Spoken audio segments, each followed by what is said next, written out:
He doesn't tell us to withdraw from this decaying world. Palagi namin pinag-usapan ni Vino to eh. The world sucks. Really it is. But it doesn't mean na hihiwalay tayo sa mundo habang nandito tayo sa mundo. Ang kailangan natin is tayo ang nagpre-preserve dito sa mundo. Tayo magsasabi kung ano yung sinasabi ng Diyos, ito yung dapat nating fina-follow. Okay? He places us right in the middle of it to preserve it.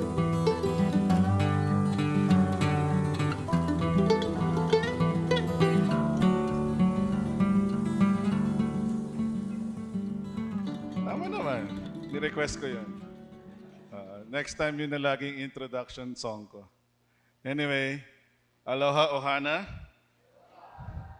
Para tayong talaga sa Hawaii na tayo, di ba? Aloha ohana. Anyway. Explanation bakit yun dapat yung background music ko.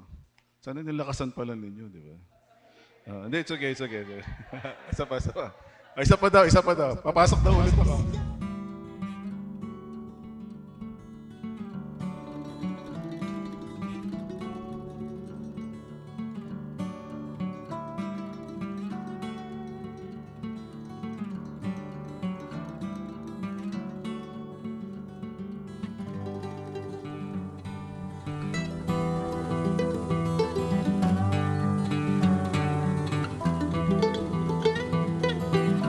That we are indeed lights. Amen. Amen. I am going to start with a prayer first. Father, we thank you for today.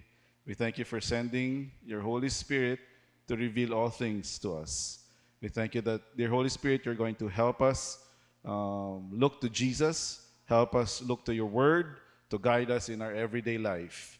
And so, God, we submit ourselves to you, we humble ourselves to you, and Lord God, we always say to you, yes and amen. In Jesus' name we pray. There was a young minister who was recently assigned to a small, sleepy coastal town. Saan na nga tayo pumunta, kuya? Yung may lighthouse? Bolinao. Eager to make a good impression and live out the calling to be the salt of the earth and light of the world, he decided to visit the town's two most iconic residents on his first Friday in town. First, he walked up a winding cliff to visit the old lighthouse keeper. Tell me, the minister said, looking out at the dramatic coastline, what is the secret to being a great light in the dark world? The old keeper took a puff of his pipe and smiled. It's simple, son. You don't have to make a lot of noise. You don't have to argue with the fog. You just have to stand steady. Keep your lens clean and shine when things get dark. If you do that, the ships will find their way home. The minister nodded, deeply moved by the profound wisdom. Next, he walked down to the local diner to grab lunch and chat with the town's beloved, sharp-witted cook named Martha. Okay. Hoping for another deep theological metaphor, he asked her, Martha, as a believer, how do you view our calling to be the salt of the earth? Martha wiped down the counter, handed him a plate of fries, and pointed the salt shaker. Well, preacher, Martha said, look at that shaker. If the salt stays inside the glass jar all day, it's completely useless. It looks nice, sure, but it doesn't change a thing. It's only useful when it gets out of its comfort zone and gets mixed into the food. She winked and added, but remember the golden rule of cooking too. A little salt changes the whole flavor. But if you dump the whole bottle on people at once, you'll just make them choke. Be flavor, preacher, not a health hazard. The minister left the diner with a full stomach and a perfect sermon this Sunday, and the title is Shine Steadily Like the Lighthouse and Do Not Be a Health Hazard. Okay. Let's open our Bibles to Matthew 5:13 to 16.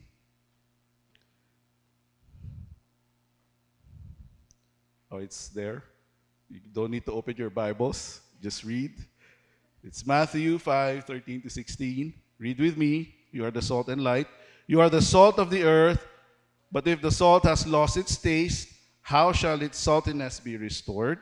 It is no longer good for anything except to be thrown out and trampled under people's feet.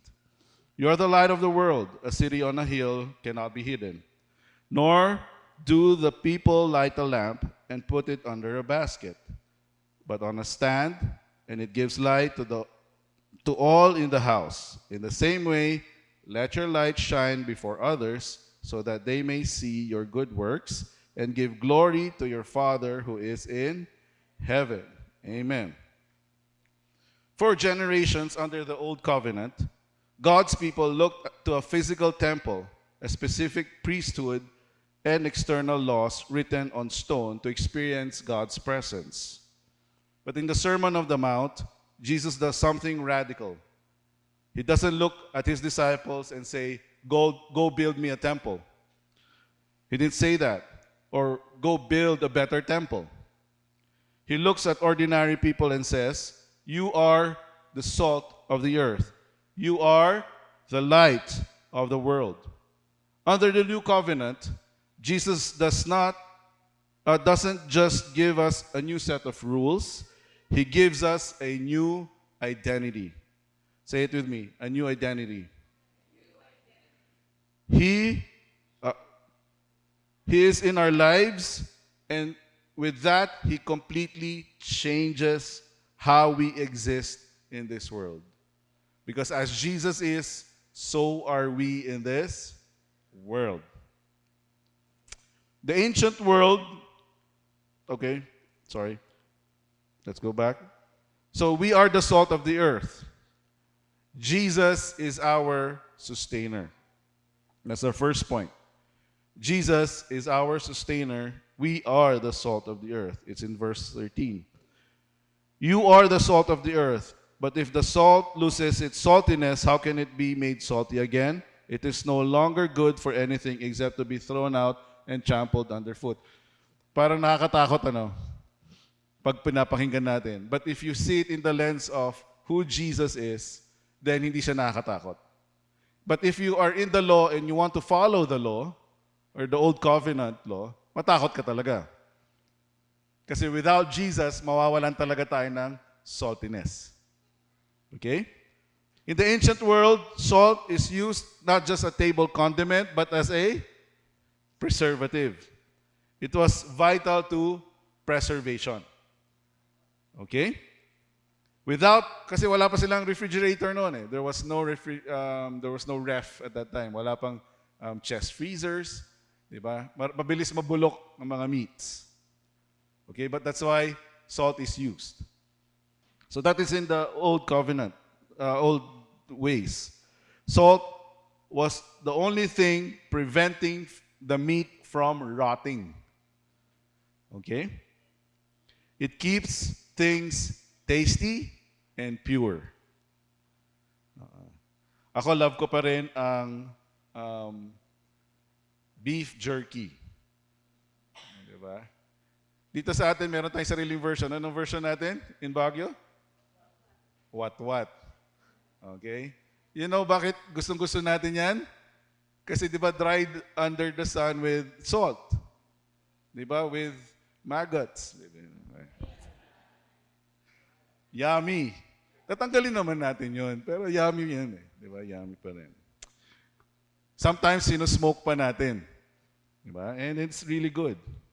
But, salt is used that way. To preserve meat. In the New Covenant, Jesus writes His law directly into our hearts. In the Old Covenant, you are to follow the old laws. Okay? And sa Old Covenant, if you touch something that is unclean, you become unclean. Ang hirap mag-follow. Sabi doon sa commandments, sa law, you break one, you break all.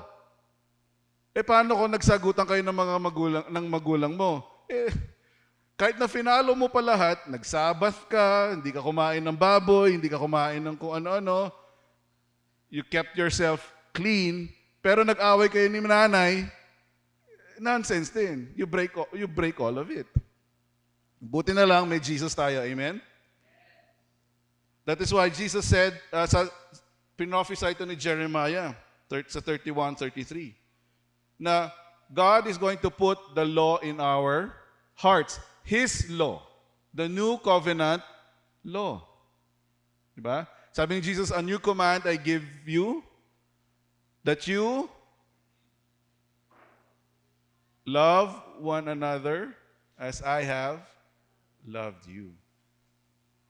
Diba? There's a new command. There's a new covenant in our lives. So Jesus writes His law directly into our hearts. Okay? Kasi ang puso ng tao, matigas talaga eh. Kaya nga meron ka naririnig, di ba, sa mga lovers dito, tapos ina-abuse kayo, tapos nakikita na ng ibang tao, and then sinasabihan ka na, hiwalayan mo na kasi. Di ba? Bago pa kayo ikasal, hiwalayan mo na. Tapos yung isang partner, sabi niya, ayoko eh. Bakit? Kasi love is blind. Matigas nga yung puso eh, di ba? Pag kinasal sila, doon pa lang siya magsasabi, ay, oo nga. Labo eh, no? Kaysa mga ikakasal dito, dumaan muna kayo sa akin sa counseling. Okay? Amen?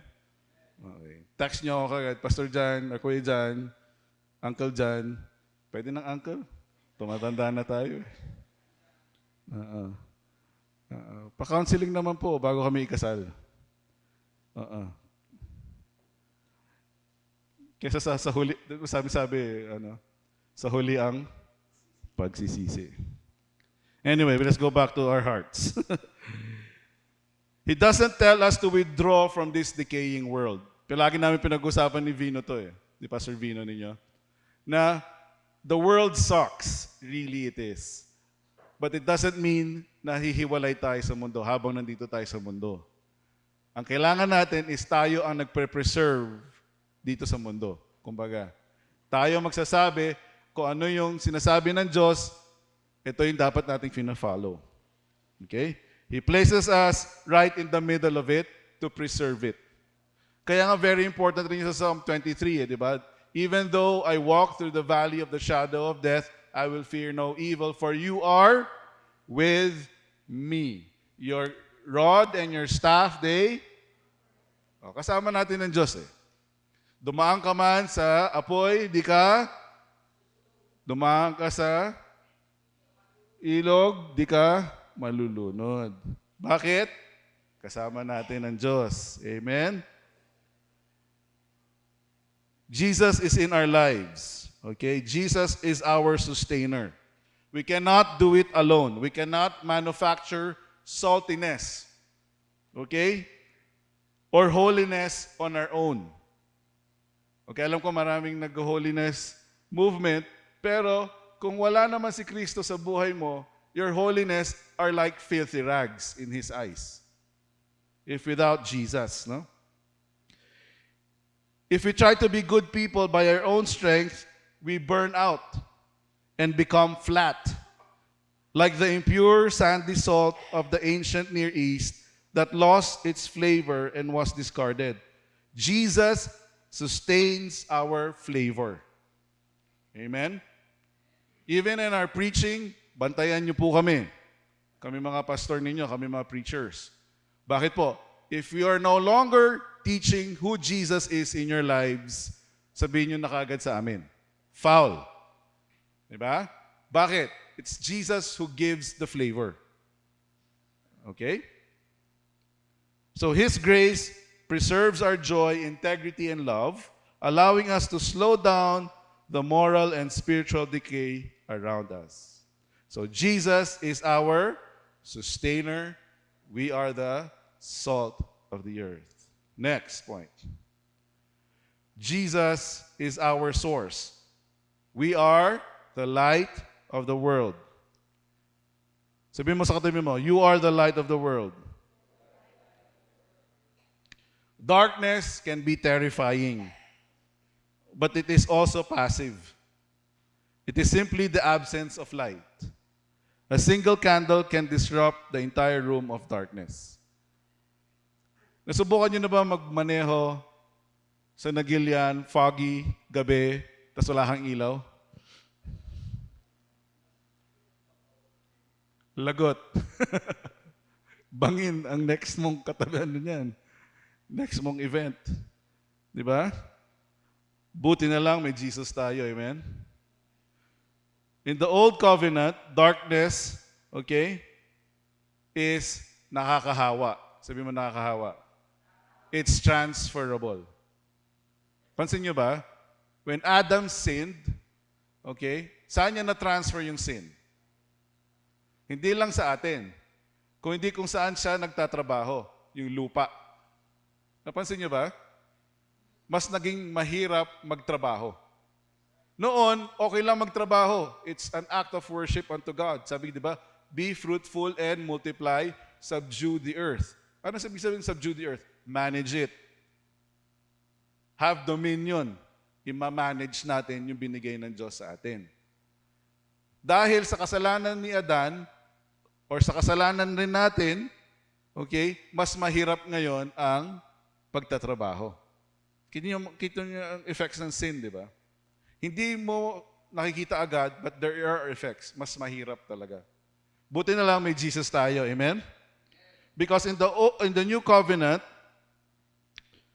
God's light was revealed in Jesus Christ. That's why Jesus himself said, I am the light of the world.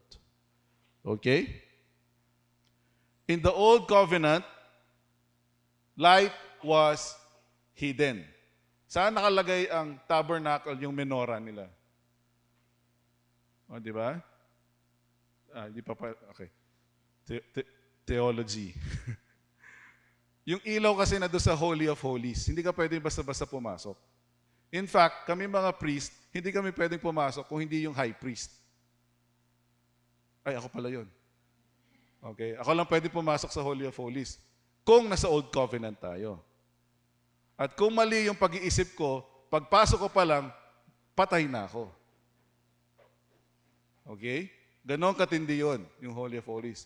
But because of what Jesus Christ has done, the veil has been torn from top to bottom. Okay, bakit? Bakit from top to bottom? Very interesting, no? Bakit from top to bottom? But hindi from bottom to up? No, it's always the action of grace. From God to man. Always. From God to man. You know why you're the light? Because God is our light, and because we are His sons and daughters, then you are also lights. Amen.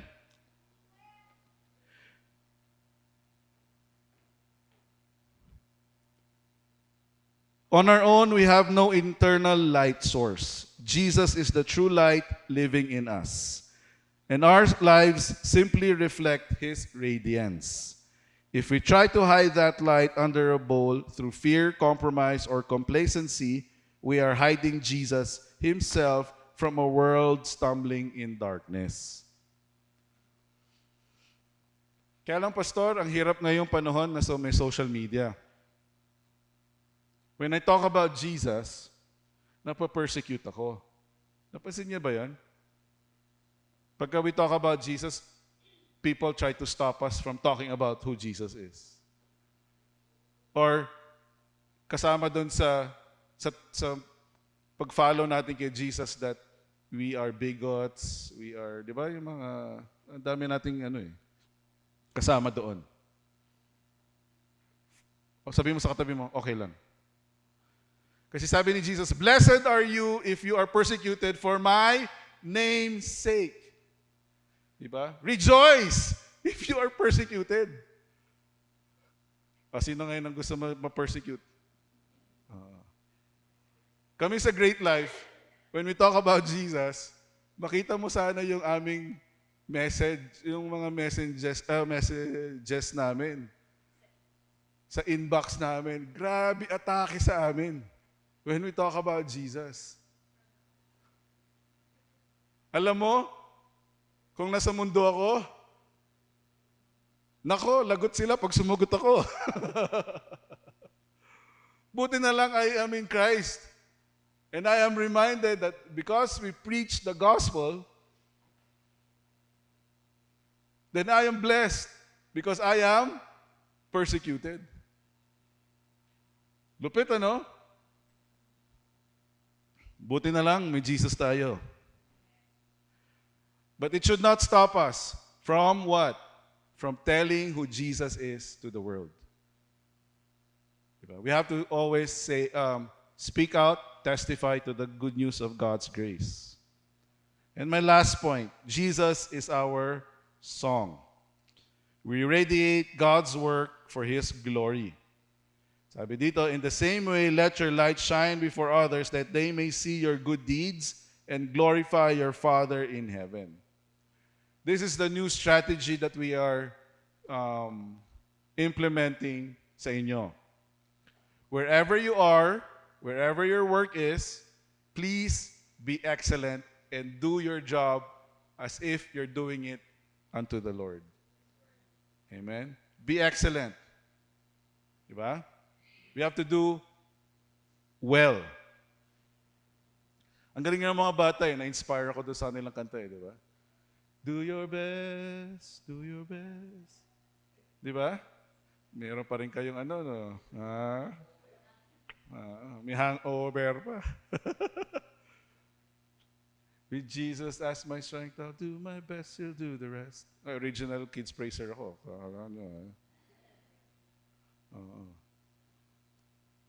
So Jesus is our song. You know why we sing every Sunday together and express ourselves? Because Jesus is our song. We can't help it but, express to Him how good He is, how faithful He is. We cannot contain His love in our lives. We cannot contain His faithfulness, His wonderful deeds in our lives. Ako, every day, when I wake up and I'm still alive, praise God, I am grateful for one more day in my life.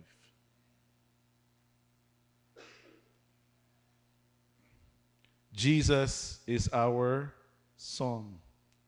The melody our lives are meant to play. We are to serve the poor, speak the truth with kindness or love, comfort the broken, and live with radical generosity. People take notice. But because they know our human flaws, they realize the melody isn't originating from us. Our lives become a signpost pointing to Him. Jesus in our lives turns our daily routines into beautiful songs of worship that compels others to look up and glorify God. May kinuwento sa akin about this. When I was pastoring in Singapore, there was this guy who always looks to Jesus. Yung talagang nakakainis na kasi panay Jesus yung kanyang buhang bibig. Wala na kaming ibang pinag-usapan kung hindi si Jesus pagkakasama ko siya. Anyway, this guy is just amazing. He's a designer. Before nagkaroon ng optical wire for internet, hindi ma-perfect yung bato ng ilaw. Okay, yung digital info in light form. Hindi ma-solve yung problem na yun. Tapos he decided to ask the Holy Spirit. Sabi niya, bakit mo binigay itong assignment sa akin? Hindi naman ako programmer. Sabi niya.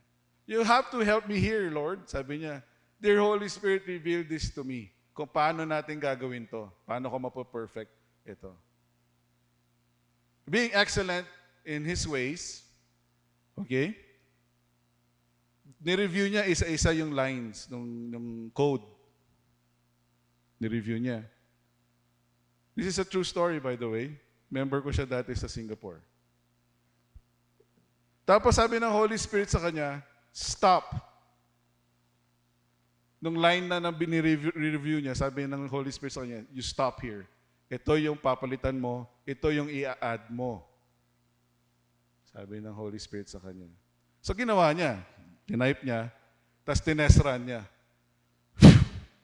Kaya kayo may optical internet today. You know, when was that? That was in 2002.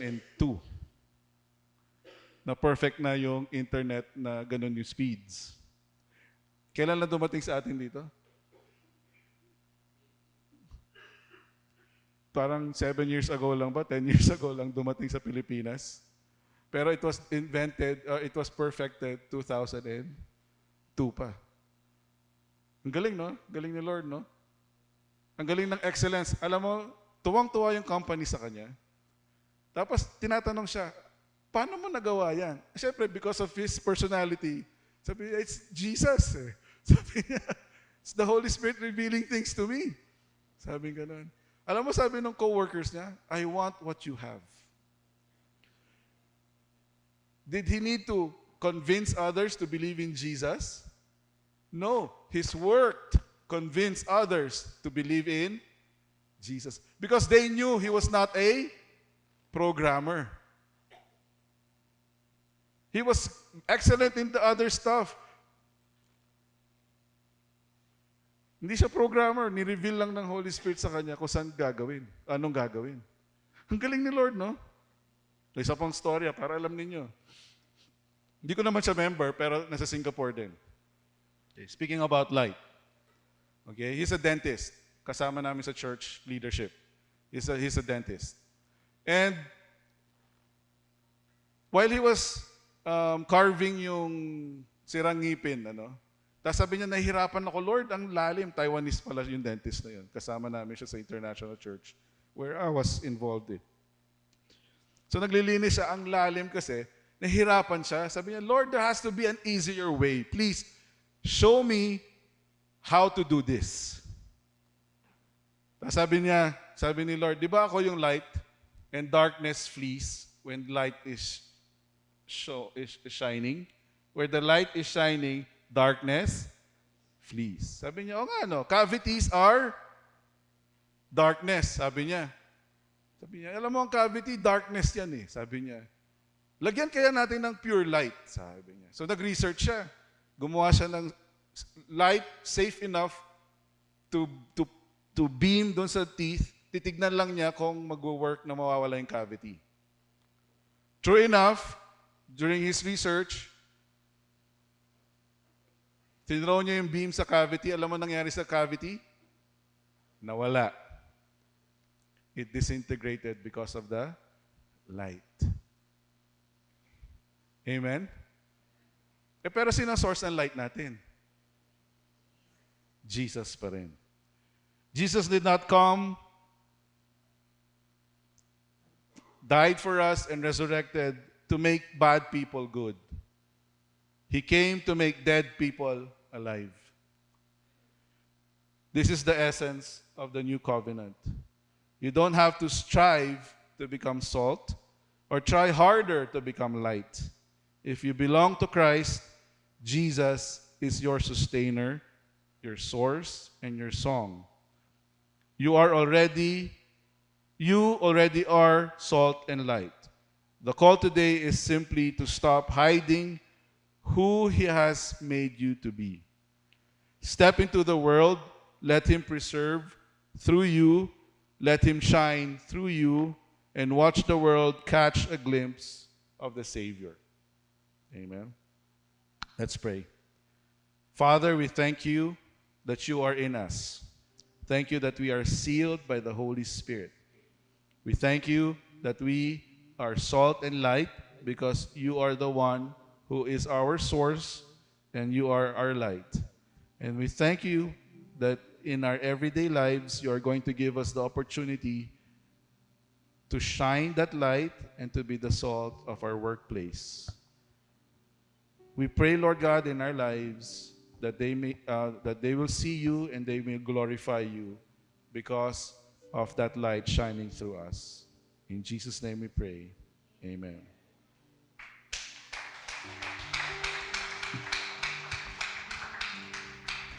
Thank you, Kuya John. Praise the Lord. Isa sa mga naalala ko, na nabasa ko, sabi niya, if a preacher will preach without mentioning the name of Jesus even once, let that be his last preaching. Amen. So can I just let you stand and declare blessings upon you? Kaya sabi ni Kuya Jan, pag hindi ka namin minention si Jesus dito, time out na kayo. Pastor, time out. Last na yan.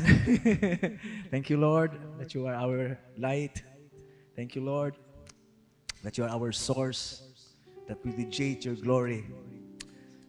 May the fire of the Holy Spirit fill your heart, the peace of Christ rule your mind, and the love of the Father surround your life. Go in His power, walk in His purpose, and shine with His glory.